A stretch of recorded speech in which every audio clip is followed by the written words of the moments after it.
دوستو یہ بات تو ہم سبھی ہی لوگ بڑی اچھی طرح سے جانتے ہیں کہ سعودی عربیہ اس وقت بڑی تیزی کے ساتھ بدل رہا ہے۔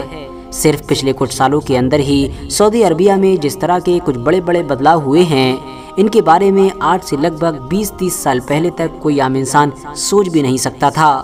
حالانکہ اس بات سے بھی انکار نہیں کیا جا سکتا ہے کہ وقت کے ساتھ بدلاؤ بھی ضروری ہوتا ہے، ورنہ ایک انسان یا پھر ایک ملک وقت سے پیچھے رہ جاتا ہے۔ مگر حیرانی کی بات تو یہ ہے کہ سعودی عربیہ میں بدلاؤ کے نام پر جس طرح کی چیزیں کی جا رہی ہیں، ان میں سے زیادہ تر چیزیں ایسی ہیں کہ جو نہ صرف پوری دنیا کے زیادہ تر مسلمانوں کو حیران و پریشان کر رہی ہیں، بلکہ ان کو پسند ہی نہیں آ رہی ہیں، اور وہ لگاتار ان چیزوں کو لے کر گورنمنٹ کے اوپر انگلیاں اٹھا رہے ہیں اور گورنمنٹ سے ان پر روک لگانے کی مانگ کر رہے ہیں۔ اور اسی طرح کی ہی بہت ساری چیزوں میں سے ایک جو سب سے اہم چیز ہے، وہ دراصل مکہ شہر کی اتہاسک قیمتی چیزوں کا ختم ہونا ہے۔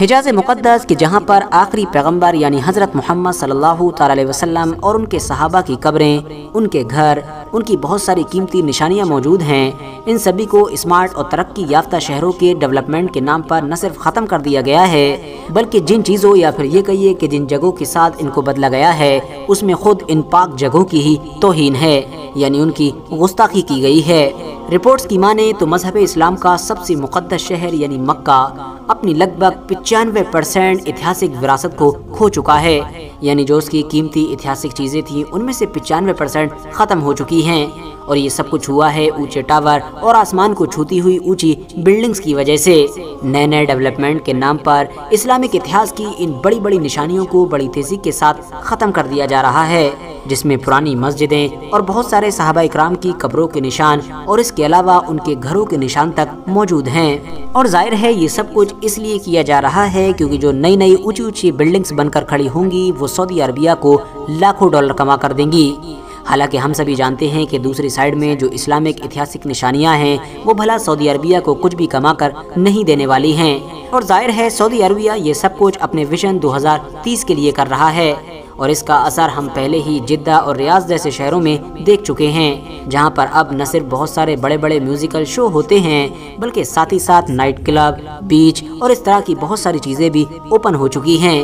ظاہر ہے محمد بن سلمان تو خود اپنے انٹرویوز میں یہ بات کہتے ہی رہتے ہیں کہ وہ بہت جلد ہی سعودی عربیہ کو دوسرا یوروپ بنا دیں گے، یعنی دنیا کے وہ سارے لوگ کہ جو چھٹیاں پڑنے پر یوروپ گھومنے کا پلان بناتے ہیں وہ دراصل آنے والے دنوں میں یوروپ کی جگہ سعودی عربیہ کا پلان بنائیں گے، کیونکہ جن ساری چیزوں کی خواہش اور امید وہ یوروپ سے رکھتے ہیں وہ ساری چیزیں تو ان کو سعودی عربیہ میں ہی پرووائڈ کرائی جائیں گی، اور ظاہر ہے اس مشن پر بڑی تیزی کے ساتھ کام ہو ہی رہا ہے۔ سعودی گورنمنٹ مکہ کی اتہاسک چیزوں کو دھیرے دھیرے ختم کر رہی ہے، یہ تو اپنے آپ میں ایک اہم بات ہے ہی، مگر اس سے بھی زیادہ حیرانی کی بات یہ ہے کہ کوئی بھی انسان ان ساری چیزوں پر بات ہی نہیں کرتا ہے۔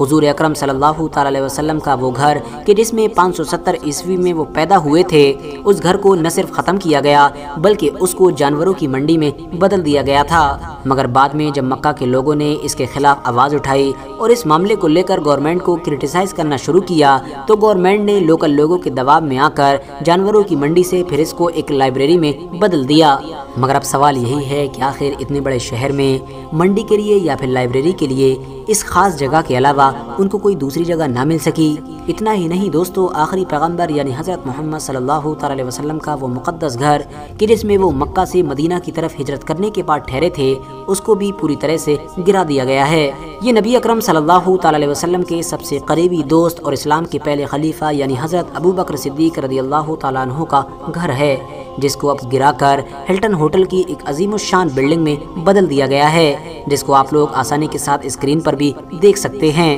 RH نیٹ ورک کے نالجبل فرینڈز، یہ نبی اکرم صلی اللہ تعالی علیہ وسلم کی پہلی وائف یعنی بی بی حضرت خدیجہ کا گھر ہے۔ یہ وہی گھر ہے کہ جس کے اندر قرآن کی کچھ آیات بھی نازل ہوئی تھیں۔ اتنا ہی نہیں، آپ کی 4 بیٹیاں یعنی کہ زینب، رقیہ، ام کلثوم اور بی بی فاطمہ کے ساتھ ساتھ آپ کے بیٹے قاسم بھی اسی گھر کے اندر پیدا ہوئے تھے۔ کیا آپ جانتے ہیں کہ اس گھر کے ساتھ کیا کیا گیا؟ دوستو پہلے تو اس گھر کو گرایا گیا اور بعد میں یاتریوں کے لیے اس جگہ کو بیت الخلا میں بدل دیا گیا، یعنی کہ ٹوائلٹ کے یوز کے لیے۔ مسلم اتہاس کا پہلا اسکول کہ جس کو دار ارقم کہا جاتا ہے اور جہاں پر نبی اکرم صلی اللہ تعالی علیہ وسلم اپنے صحابہ کو قرآن سکھایا کرتے تھے، اس جگہ کو بھی اب مسجد حرام کی توسیع میں ختم کر دیا گیا ہے۔